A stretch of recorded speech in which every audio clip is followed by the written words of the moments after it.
Hello everyone, welcome back to my channel. তো আজকে নতুন একটি ইম্পর্টেন্ট টপিক নিয়ে আপনাদের সামনে হাজির হই। সেটা হচ্ছে ফ্রন্ট এন্ড ডেভেলপমেন্টের স্পিড অপটিমাইজেশন।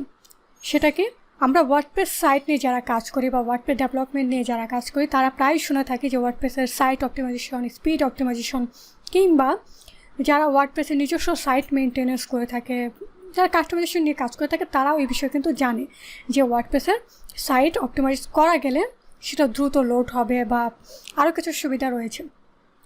এরকম কিন্তু ফ্রন্ট এন্ড ডেভেলপমেন্টের থাকে। ফ্রন্ট এন্ড ডেভেলপমেন্ট বলতে আমি কোনটা বোঝাচ্ছি, যেটা হচ্ছে আমরা বুটস্ট্র্যাপ দিয়ে ডেভেলপ করে থাকি কিংবা HTML CSS ইউজ করে যেই কাজটা আমরা করে থাকি, সেই ধরনের সাইটেও কিছু অপটিমাইজেশনের বিষয় থাকে। এই বিষয়গুলো যদি আমরা ফলো করি, সেই বিষয়গুলো করার কারণে আমাদের সাইটের স্পিড যেমন বেড়ে যাবে, লোড টাইমটা বেড়ে যাবে। আবার অনেক ক্ষেত্রে দেখা যায় কি, আমরা ছোট্ট একটা প্রজেক্ট করছি কিন্তু সেই প্রজেক্টের সাইজটাই অনেক বড়, অনেক বেশি এমবি নিয়ে নিচ্ছে, 10 MB 20 MB। তো বড় প্রজেক্টের ক্ষেত্রে যখন আমরা করতে যাব তখন আরও কিন্তু বেশি এমবি নিয়ে নেবে। এই সমগ্র বিষয়গুলো, সমস্ত বিষয়গুলোকে আরেকটু অপটিমাইজ ওয়েতে করার জন্য আমাদের ফ্রন্ট এন্ড ডেভেলপমেন্টের যে স্পিড অপটিমাইজেশন বা কিছু বিষয় ফলো করা উচিত, সেই বিষয়গুলো জানা দরকার। তো আমি আজকে সেই বিষয়গুলো নিয়েই আলোচনা করব। তো চলুন দেখে নেই। তো সাইট অপটিমাইজেশনের প্রথম যে দিকটা সেটা বলবো হচ্ছে কোড, ইউজার ফ্রেন্ডলি কোড করা। ইউজার ফ্রেন্ডলি বা যেটা বলে থাকি আমরা অপটিমাইজড কোড। অপটিমাইজড কোড বলতে আমি কি বোঝাচ্ছি সেটা আপনাকে একটু বলি। যেটা হচ্ছে যে আমরা একই কাজ কিন্তু বিভিন্নভাবে করতে পারি, এক একজন এক একভাবে করে থাকে।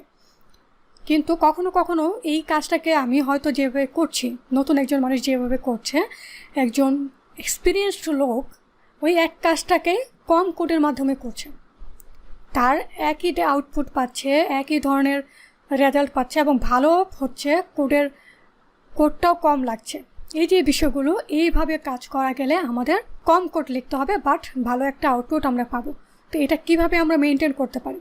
এটা মেনটেন করার জন্য আমরা যেটা করতে পারি, আমরা যারা কাজ শিখছি বা যারা কাজ করছি, আমরা চেষ্টা করব আরও অন্যের কোড দেখতে, তারা আসলে কীভাবে করছে। আমি এই সেকশনটা করছি, এই সেকশনটা আরও কীভাবে করা যায়, এইভাবে আমাদের কিছু স্কিল ডেভেলপমেন্ট করতে হবে। এটা কাজ করতে করতে হয়ে যাবে, কিন্তু আপনাকে অবশ্যই এই বিষয়গুলোতে একটু খেয়াল রাখতে হবে। দ্বিতীয়ত যেটা, সেটা হচ্ছে আনইউজড CSS। আমরা অনেক সময় যেটা করে থাকি, আমরা একটা টেমপ্লেট করার পর হয়তো কোনো CSS-এর কোড আগে করেছি বা প্র্যাকটিস করেছি বা দেখেছি আসলে এইভাবে করা যায় কিনা। এই যে আনইউজড CSS, এই কোডগুলো রাখা যাবে না। ইভেন আনইউজড HTML-গুলো রাখা যাবে না কোথাও। আমাদেরকে অবশ্যই যে আনইউজড CSS-গুলো আছে বা HTML-গুলো আছে, সেই কোডগুলোকে রিমুভ করে দিতে হবে। এই জন্য কী হয়, অতিরিক্ত জায়গা সে নিয়ে নেয়। আবার কমেন্টিং করে রাখাটাও খুব একটা ভালো প্র্যাকটিস না। সো আনইউজড CSS, HTML এগুলো আমাদেরকে রিমুভ করে দিতে হবে। তেমনই আরেকটা রয়েছে unused JS file. Unused JS file বা প্লাগ ইন যদি আমরা বলে থাকি, অনেক সময় দেখা যায় কি যে আমরা একটা প্লাগ ইন ইউজ করেছি বা সেটা হয়তো পরবর্তীতে আর ইউজ করিনি, কিন্তু প্লাগ ইনটা কিন্তু আমাদের রয়ে গেছে। আমাদের কাস্টম স্ক্রিপ্ট ইউজ করেছি, সেখানে কিন্তু অপ্রয়োজনীয় JS-এর কোড থাকছে। এই বিষয়গুলো আমাদেরকে ইনশিওর করতে হবে যে আনইউজড CSS, HTML এবং JS এবং প্লাগইন এগুলো যেন না থাকে। তারপর আরেকটা ইম্পর্টেন্ট বিষয় হচ্ছে অপটিমাইজ ইউর ইমেজ। আমরা যখন ওয়ার্ডপ্রেস সাইট করি তখন স্পিড অপটিমাইজেশনের সময় দেখা যায় কি, অনেক সময় বলে দেয় যে আপনি স্পেসিফিক ইমেজ সাইজ ব্যবহার করুন। আপনার যেখানে লাগবে হচ্ছে 450, আপনি 450 ইউজ করুন, বা হয়তো কাছাকাছি রাখার জন্য। কিন্তু যেখানে আপনার 450 লাগছে, সেখানে যদি আপনি 1200 পিক্সেল একটা ইমেজ ইউজ করেন, সেখানে কিন্তু হিউজ পরিমাণ জায়গা নিচ্ছে। এখন হয়তো আপনি ইউজ করেছেন, এখন আপনি যেটা করতে পারেন, আপনার ইমেজটাকে অপটিমাইজ করে নিতে পারেন। বড় যে ইমেজের ফাইলগুলো রয়েছে, হয়তো বড় ইমেজ ফাইল রয়েছে, আপনি কোথাও থেকে ডাউনলোড করেছেন, 50 MB, 50 MB তো আসলে হয় না, 5 MB 2 MB এরকম একটা ইমেজের সাইজ কিন্তু থাকছে। হ্যাঁ, এই যে ইমেজের সাইজটা থাকছে, আমাদের সাইটের লোডটা কিন্তু বেশি হয়ে যাচ্ছে। আমরা একটা সাইটে কিন্তু প্রচুর ইমেজ ইউজ করবো, যদি একটা বড় কোনো প্রজেক্ট হয় সেখানে আরও বেশি ইমেজ ইউজ করতে হবে, তখন আমাদের লোড টাইমটা আরও বেড়ে যাবে। তো এইগুলো করার জন্য আমাদের ইমেজটাকে অপটিমাইজ করে দিতে হবে। আপনি এই কাজটা করতে পারেন কীভাবে, ফটোশপে করতে পারেন। ফটোশপে নিয়ে গিয়ে সেটাকে ইমেজের সাইজটাকে ডিফাইন করে দিয়ে ছোট করে দিয়ে সাইজটা কমিয়ে নিতে পারেন, অথবা XDA যেভাবে হোক আপনি যে কোনো টুল বেস ইউজ করতে পারেন। তাছাড়া অনলাইনে কিছু টুল রয়েছে, অনলাইনের সাইট রয়েছে TinyPNG, এই সাইট রয়েছে, তারপর হচ্ছে কমপ্রেস JPEG, এই দুটো সাইটে গিয়ে আপনি আপনার PNG বা JPG ইমেজটাকে নিয়ে এখানে কমপ্রেস করে ফেলতে পারবেন। খুবই সহজ। আমি আপনাদের একটা দেখাচ্ছি, যেমন এই ইমেজটা নিচ্ছি, এটা নেওয়ার পর আপলোড হবে। আপলোড হয়ে গেলে দেখুন 80%, 74% তারা অপটিমাইজ করে দিয়েছে। তো এটা ইমেজের সাইজ কিন্তু অলরেডি অনেক কমে যাবে। ধরুন আমি এইটাকে অপটিমাইজ করতে চাচ্ছি, ওকে। এই ইমেজটা হচ্ছে 169, ওকে। আমি একটু ভুল করে ফেলেছি, ড্র্যাগ অ্যান্ড ড্রপ এইখানে ছাড়তে হবে 174 KB, এটা কমে গিয়ে হচ্ছে 100 KB। এভাবে তারা আপনার ইমেজটাকে অপটিমাইজ করে দেবে। কিন্তু আপনি যত বড় ইমেজ নেবেন, যেটা বললাম যে আপনার ইমেজের সাইজ প্রয়োজন হচ্ছে 450 উইথ, তো আপনি অনেক বড় ইমেজ ইউজ করছেন, সেক্ষেত্রে অবশ্যই আপনার ইমেজের সাইজটা ভেরি করবে, ওকে। তারপর আমি যেটা বলবো সেটা হচ্ছে CDN ইউজ করা। CDN আপনি যদি কোনো কোম্পানির সাইটে কাজ করে থাকেন বা আপনার পার্সোনাল কোনো ওয়েবসাইটে কাজ করে থাকেন, সেক্ষেত্রে আপনারা CDN বেস কাজগুলো করতে পারেন। অবশ্যই সেক্ষেত্রে আপনার স্পিডটা অবশ্যই বেড়ে যাবে। নেক্সট সেটা হচ্ছে আমরা মিনিফাই এবং কম্বাইন ফাইল। আমরা যখন কোনো প্লাগইন ইউজ করছি, যেমন বুটস্ট্র্যাপের ফাইল ইউজ করছি বা অন্য কোনো প্লাগইন ইউজ করছি, সেখানে আমরা চেষ্টা করব যে মিনিফাইড ভার্সনটা ব্যবহার করতে। যেহেতু আমাদের ওই প্লাগইনগুলো কিন্তু খুব বেশি প্রয়োজন পড়ছে না, আমাদের কোড দেখতে হচ্ছে না, সেক্ষেত্রে আমরা চেষ্টা করব মিনিফাইড ভার্সনটা ইউজ করতে।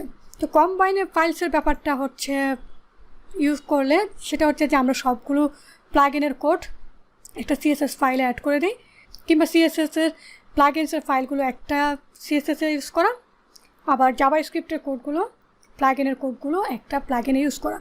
তো এটাও করা যায়, সেটা হচ্ছে কম্বাইন ফাইলস বলা হয়ে থাকে। কিন্তু এই বিষয়টা হচ্ছে আমরা যদি থিম ফার্স্টে ফাইল সাবমিট করি, এই বিষয়টা তারা অ্যালাউ করে না। সো আপনি যেটা করতে পারেন, মিনিফাই ভার্সন ইউজ করতে পারেন, মিনিফাই ভার্সন অফ প্লাগইনস, এরকম একটা কিছু করতে পারেন। তারপর যেটা করবেন, ভালো একটা হোস্টিং ইউজ করবেন, অবশ্যই একটা গুড হোস্টিং ইউজ করবেন। কারণ আপনি যতই চেষ্টা করুন না কেন, আপনার যদি ভালো একটা হোস্টিং না থাকে, ভালো একটা সার্ভার তারা না দিয়ে থাকে, তাহলে কিন্তু আপনার রেসপন্স টাইমটা অবশ্যই ডিলে করবে। আপনার যে সাইটের রেসপন্সটা অনেক বেশি দেখাচ্ছে, ওইটা হোস্টিংয়ের কারণেও কিন্তু হয়ে থাকে। তো আপনি যত কাজ করুন না কেন, ওই ক্ষেত্রে ওই জায়গাটা যদি ভালো না হয়, আপনার কিছু না কিছু স্পিড ড্রপ করবে, ওকে। ধরুন আমি একটা কাজ করছি, কাজ করার পর চেক করবো কীভাবে যে আমার স্পিড অপটিমাইজেশনটা ঠিক আছে কিনা বা কতটুকু হয়েছে। এটার জন্য আমরা যেটা ইউজ করতে পারি, GT ম্যাট্রিক্স লিখে, আচ্ছা GT ম্যাট্রিক্স, এটা একটা মেজারমেন্ট হতে পারে যে আমরা আমাদের সাইটটাকে কীভাবে ডিপ্লয়মেন্ট করব। তোমরা আমাদের যে সাইটটা আছে, আমাদের টেক্সটিউর যে সাইটটা আছে, এটাকে অপটিমাইজ, এটা ওয়ার্ডপ্রেস সাইট, জাস্ট আমি আপনাদেরকে দেখানোর জন্য যে টেস্ট করার পর কীরকম আসবে। আরও একটা রয়েছে গুগল পেজ ইনসাইট, আমি আপনাদেরকে জাস্ট একটা দেখাচ্ছি, আপনারা বুঝতেই পারছেন যে আমাদেরকে আসলে কী করতে হবে, ওকে। আপনি চাইলে যেটা করতে পারেন যে আপনার যে সাইটটা রয়েছে অপটিমাইজ করার আগে একবার দেখবেন যে আসলে কতটা অপটিমাইজ করা আছে, তারপর আপনি ঠিকঠাক করার পর আপনার অপটিমাইজ করবেন। এটা হচ্ছে এই যে গ্রেড দেওয়া আছে, A গ্রেড 87%, তারপর আরও কিছু বিষয় আছে, এগুলো আমি আসলে বিস্তারিত বলবো না, জাস্ট বোঝা যাচ্ছে যে না আমাদের সাইটটা মোটামুটি খুব ভালো একটা পজিশনে আছে, 96%। তো এইভাবে আমরা চেক করতে পারি। তো আমরা এখান থেকে CDN অনেক সময় ইউজ করি, অনেক সময় ইউজ করি না, এটা একটা অপশনাল পার্ট, বাট আপনার পার্সোনাল সাইট হলে আপনি এটা ইউজ করতে পারেন। তবে অবশ্যই optimize image, unused CSS, JS plugin, optimize code করা, মিনিফাই ভার্সন, এই বিষয়গুলো অবশ্যই আপনি ইনশিওর করার চেষ্টা করবেন। তাহলে আপনার সাইটের লোডিং টাইম যেমন কমে যাবে এবং আপনার ফাইলের সাইজটাও কমে যাবে। হয়তো 8 MB রয়েছে, আপনার জিপ করার পর 8 MB হচ্ছে বা ইমেজের ফোল্ডারটা 8 MB হচ্ছে, তখন দেখা যাবে কি অপটিমাইজ করার পর অনেক কমে যাচ্ছে। তো অবশ্যই এই বিষয়গুলো আপনাকে হেল্প করবে।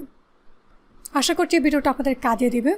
সো যদি মনে করে থাকেন যে এটা কাজে দিচ্ছে, অন্যের হেল্প হবে, অবশ্যই ভিডিওটা অন্যদের সাথে শেয়ার করে দেবেন। আর যারা নতুন রয়েছেন তার চ্যানেলটিতে সাবস্ক্রাইব করে নেবেন, যাতে পরবর্তীতে নতুন ভিডিওগুলো আপনি সহজে পেয়ে যেতে পারেন।